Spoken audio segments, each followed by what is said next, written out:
Huwag mong panoorin tong video na to kung ayaw mong balikan ka ng ex mo at magsisi siya sa ginawa niyang pag-iwan sa'yo. Seryoso, skip mo na. Alam ko na kung bakit ka nandito. Anyway, ako si Aero. At sa video na to, ibibigay ko sa'yo 5 things to do para balikan ka ng ex mo at magsisi siya sa ginawa niyang pag-iwan sa'yo. Number 1. Tumahimik ka. Ibig sabihin nito, wala. Wala talaga. Tol, ang silence ay hindi weakness. Ang silence ay strategy. Kasi kapag nawalan siya ng updates tungkol sa'yo, sa kanya sisimulan isipin kung nasaan ka na. Kung okay ka na, kung may iba ka ng kausap. At alam kong yun mismo ang gusto mong isipin niya. Huwag mong bigyan ng libreng access sa buhay mo ang taong pinili kang iwan. Bawin mo agad yung access niya. Number 2. Mag-gym ka. O kung hindi mag-gym, maglakad-lakad. Mag-bike, kahit ano. At alam ko sasabihin mo, Aero, hindi ako motivated. Malungkot ako. Gusto ko lang mahiga. Tol, ganun talaga. Alam ko pero ito ang brutal na katotohanan. Yung sakit na nararamdaman mo, mas matindi pa yan kapag nakahiga ka at wala kang ginagawa. Kasi ang utak mo, walang ibang iniisip kundi siya. Non-stop, paulit-ulit. Yan yung distraction na kailangan mo.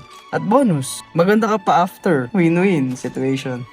Number 3. Lumabas ka kasama ng mga tropa mo. At huwag mo sasabihin sa akin wala kang tropa. Kahit sino.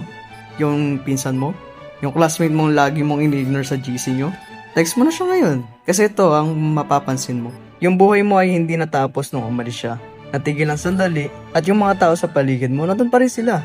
Hinihintay ka lang nila. Ito yung nakakatuwa. Yung unang gabi na lumabas ka after ng breakup, parang ang pangit na idea, ayaw mo. Pero kapag nandun ka na, nakakagulat kung gaano kabilis mong malimutan kung bakit ka nga ba malungkot. Number 4. Mag-post ka. Pero yung tamang klase ng post Huwag naman yung magiging dramatic ka sa Facebook na pupost ka ng "Some people just don't deserve me" na obvious na para naman sa kanya.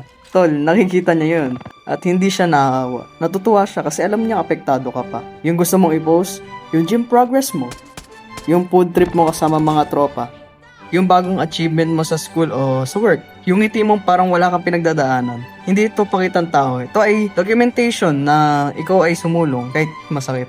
At kapag nakita niya yon, doon niya mararamdaman yung bigat ng desisyon niyang iniwang ka. Number 5. Pakinggan mo to ng mabuti Huwag mo siyang hintayin bumalik. Pero Aero, yun naman yung gusto ko Oo, alam ko. Pero ito ang ironic na part ng lahat ng ito. Kapag hindi mo siya hinihintay, saka siya gustong bumalik. Kasi ang tao, gusto nila yung hindi sila basta-basta pinapalitan. Gusto nila yung challenge. At kapag nakita nila na okay kang wala sila, biglang naaalala nila kung bakit gusto ka nila dati. Pero ito yung importante. Sa oras na abulin ka niya, ikaw na ang magdesisyon kung deserve niya pa ba yung oras mo. At yun yung sagot sa tanong mo na yun. Malayo ka na. Proud ako sa'yo to, seriously.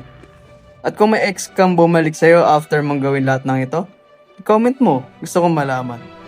I-like mo na tong video na to at kung hindi ka pa nagsusubscribe, mag-subscribe ka na sa Galawang Aero para sa mga pro tips kung paano mo makukuha yung crush mo. Salamat, mga bossing.